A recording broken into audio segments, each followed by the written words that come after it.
The context to this is how we operate our services with regard to fares, with revenue, operational costs are going up, indexation, so on and so forth. Some of those challenges have been initiated in the response you've sort of heard today. Some of that work program is underway, but not all of it. Some of the things we need to talk about is how do we need to own assets? There's a lot in that, and there's a lot of sort of considerations that we need to make with regard to that. How do we change our services to get a 20% mode shift or anywhere near that target? What are we doing in terms of the operating model that's being proposed by Waka Kotahi and the changes within that and how we're responding to that?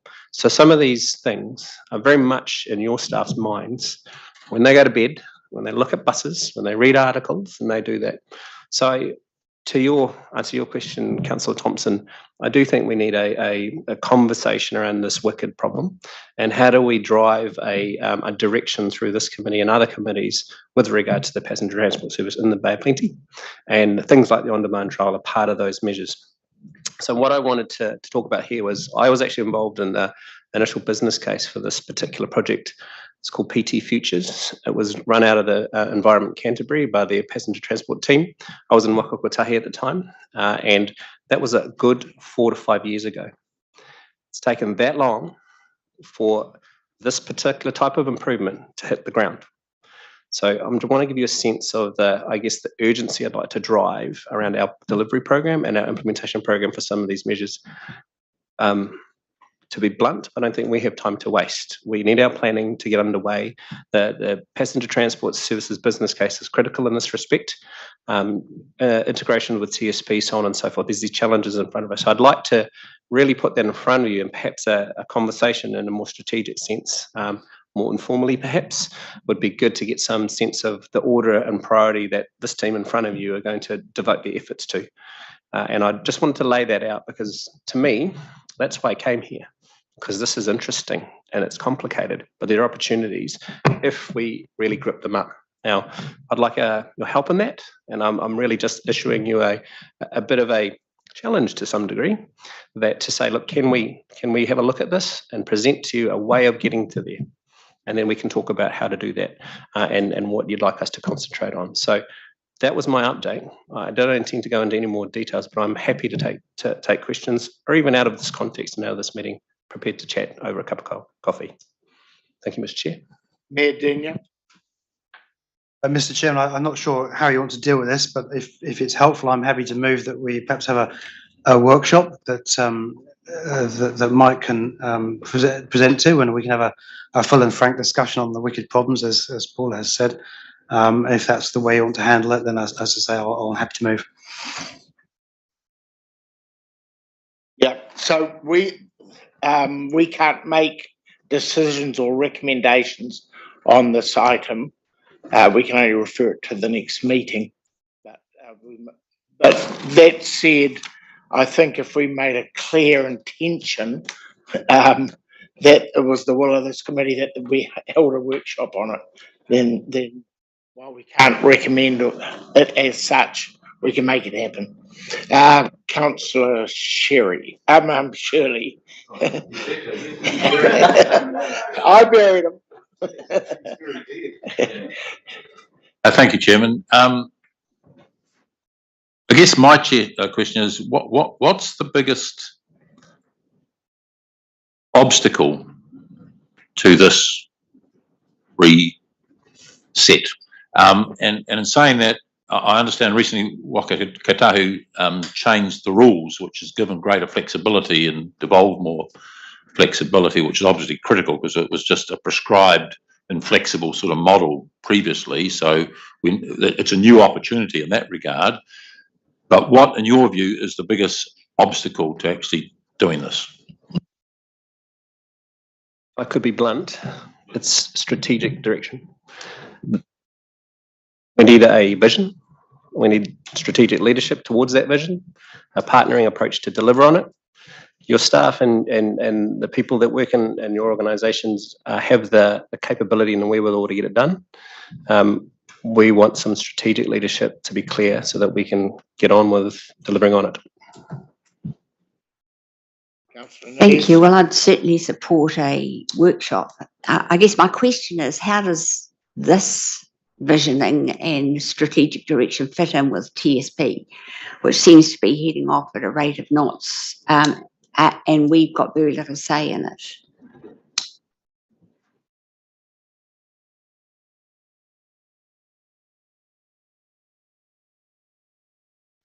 I'm happy to respond to that. Tauranga City Council is very focused on a strategic and targeted intensification development program supported by public transport in the Western Corridor as our primary land change direction that we think will make a difference. I'll be frank, and it will get us nowhere near the level of targets that are being expected of us, but it will set us on a significant pathway forward that had we not taken, we would be considerably worse off. And so our conversations with TSP and the strategic planning around TSP are very much along those lines. And indeed, we have a session this afternoon with the wider regional council members to say that if we were all aligned as a region as to how we grow the city for the future, we could really make a difference. And so we're hoping to seek harmony and agreement around the strategic vision for how we grow the city for the future, that we can make an impact. And TSP will, subject to that strategic direction, have to conform. That's exciting. Just going back to the idea of a workshop, I wonder whether the timing for that is once we know what the GPS is signalling to go forward. I do think there'll probably be some strong signals in that. May not change a great deal from what we think we know, but certainly I'm game for a strategic conversation.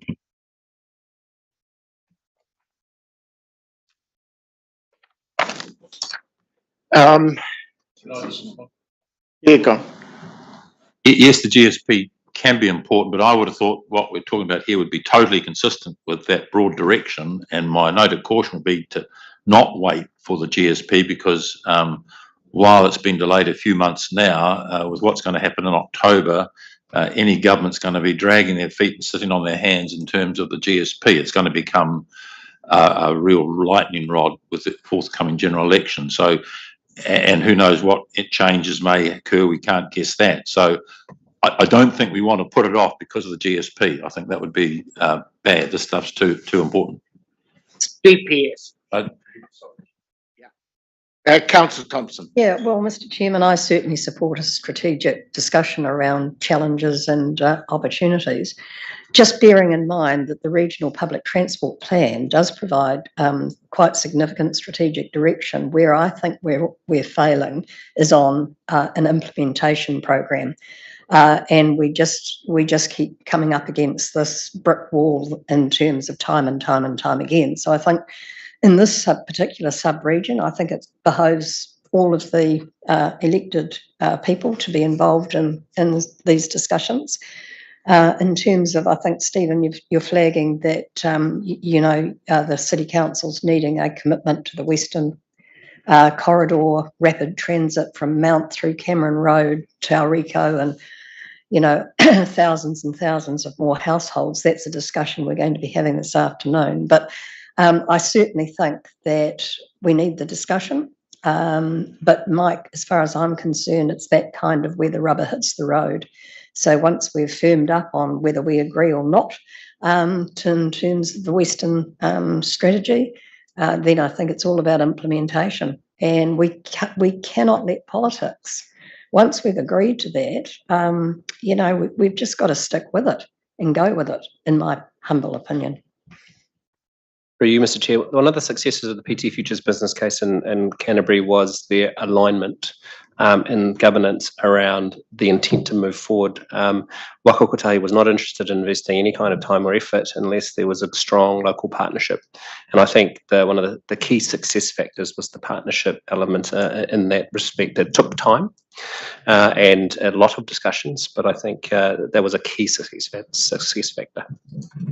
So, Michael, just a point of clarification, the strategic workshop will focus specifically on the Western Bay issues, or are you looking at this as a regional, or do you want to knock them off in 2 bits? Or I'm just mindful of who you would expect to be present at this function.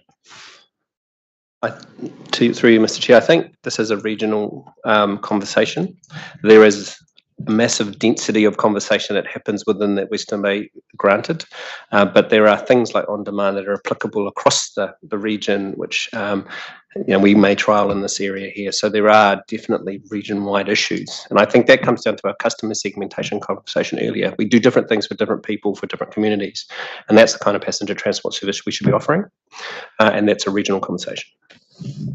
And I think Councillor Thompson is absolutely correct that the regional public transport plan has been formulated by this committee and has been approved, and that is that was looking for this sort of strategic direction. So we're aligned with the plan.